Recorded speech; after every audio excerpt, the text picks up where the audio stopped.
Hola, soy Manuel Ventura, bienvenidos a este espacio Conversando con Manu y voy a conversar muy brevemente sobre el espacio 2 minutos para pensar. Este espacio 2 minutos para pensar no fue diseñado para poner en duda ni tu fe, ni tus dogmas, ni nada por el estilo. Este espacio 2 minutos para pensar ha sido concebido para que nosotros nos veamos forzados a investigar, nos veamos forzados a preguntar el por qué. La idea de 2 minutos para pensar no es que te limites al yo lo escuché, mi pastor lo dijo, yo lo leí. Siempre debemos de tener nuestra actitud crítica e investigadora. Como lo he dicho ya en el espacio, Dios nos dio a nosotros, los seres humanos, el cerebro más evolucionado de toda su creación. Y por accidente no fue.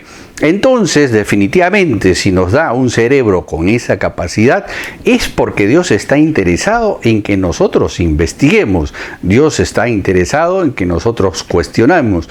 No que cuestionemos si existe o no existe, sino que cuestionemos qué cosa quiso decir en determinado pasaje.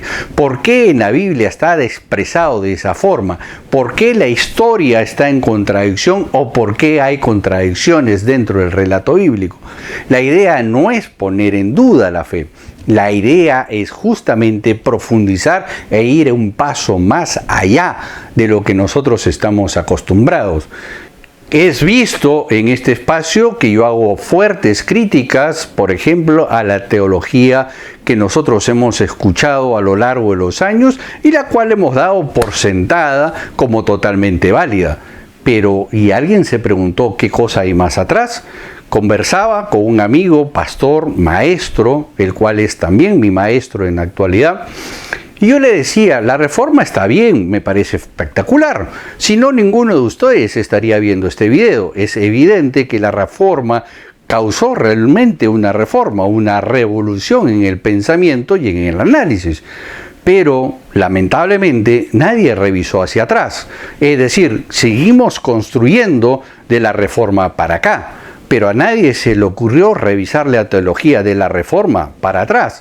Es decir, Martín Lutero venía con una teología que estaba basada en las teologías del siglo III, IV y V, que es donde justamente nacen los grandes desmadres que llegan hasta nuestros días.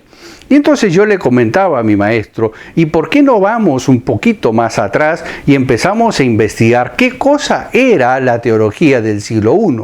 Olvidémonos del siglo II, III, IV y V. Olvidémonos un minuto de las conclusiones de Jerónimo y de Agustín de Hipona y etcétera. Veamos un poquito hacia atrás. ¿Qué cosa era lo que ellos pensaban? ¿Qué era lo que les quiso decir Dios? ¿Y qué es lo que ellos nos quiso decir a nosotros? Sin la contaminación que hay en el medio, es decir, sin un lente intermedio. Esa es la finalidad de 2 minutos para pensar. Ir más atrás, ir a una investigación más profunda, ir a ver qué cosa significaba exactamente en el siglo I algunas cosas, ya que hay altas transliteraciones tanto del arameo como del hebreo en el Nuevo Testamento, que no significan absolutamente nada en el griego, simplemente es una transliteración, es decir, tal como lo escuchaban, tal lo escribieron, pero no significan absolutamente nada en el griego. Entonces, por ejemplo, a alguien se le ocurrió revisar los Targumim. ¿Qué cosa es el Targumim? Es la traducción del hebreo al arameo.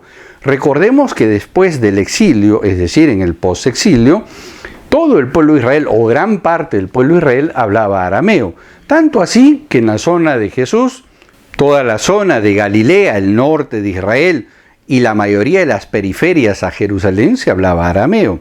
Entonces, en las sinagogas se recitaba la Torá en arameo. ¿Y de dónde salía esto? De una traducción oficial que se conoce como los Targumim. Estos Targumim son las traducciones que se hicieron allá en el siglo III, siglo II antes de Cristo, del idioma hebreo al arameo. ¿Por qué? Porque las personas que vinieron del exilio ya no hablaban hebreo, la gran mayoría hablaba arameo.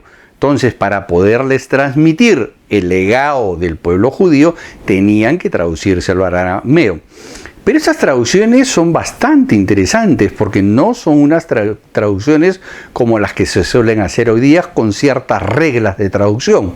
Por lo general tenían mucha carga emocional del traductor y tenían muchas anotaciones, y entonces sobre estas traducciones al arameo se fundó mucha de la teología judía del siglo II, siglo III antes de Cristo, y parte de la teología que se manejó en el primer siglo nacen de estas traducciones. Y entonces la gran pregunta que yo me hago, las hemos revisado, hemos visto estas traducciones o hemos visto estas conclusiones teológicas de los judíos del siglo I para poder entender el Nuevo Testamento.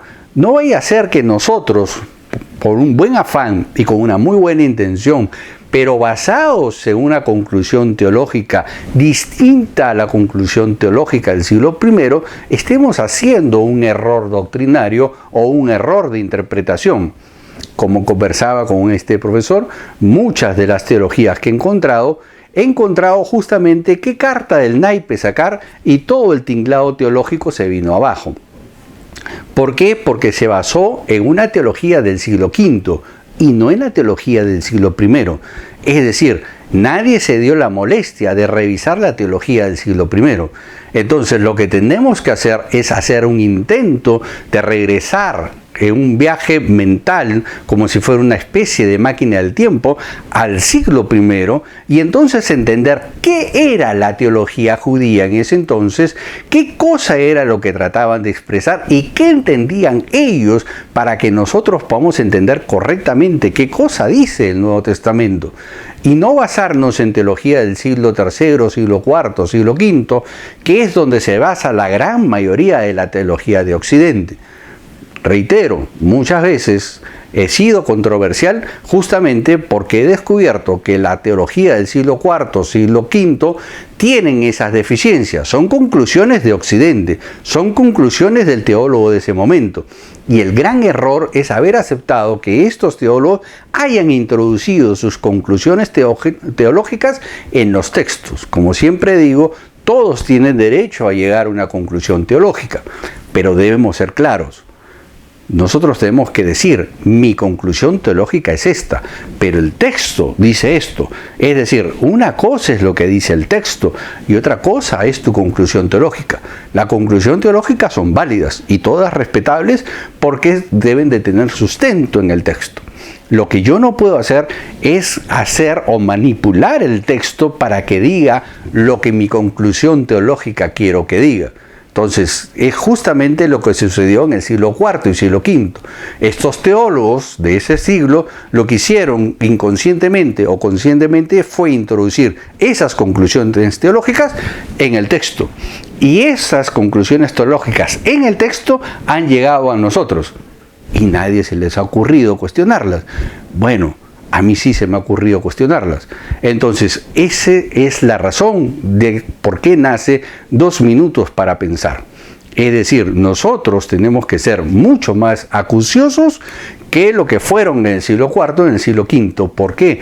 Porque nosotros tenemos mucho más documentación y tenemos mucho más evidencias y acceso a información que no se tenía en el siglo V, ni en el siglo XVII, ni en el siglo XVIII, ni siquiera en el siglo XIX.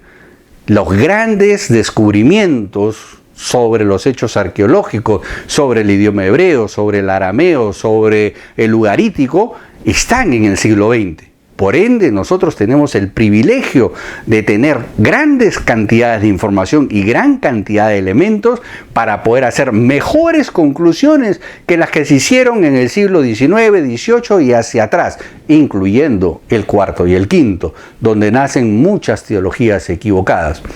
Entonces, esa es la motivación y la razón de 2 minutos para pensar. Las cosas que vienen van a ser un poquito más ásperas, porque como digo, si Dios nos da el cerebro más elaborado de toda su creación, no es para llevarla simplemente sobre los hombros como un adorno. Se nos ha dado para pensar y concluir. Creo que es nuestra responsabilidad como maestros tratar de transmitir estas verdades y hacer que las personas que nos escuchen también se vean forzadas a estudiar, a indagar y a cuestionar. Que Dios te bendiga, nos vemos la próxima. Bye bye.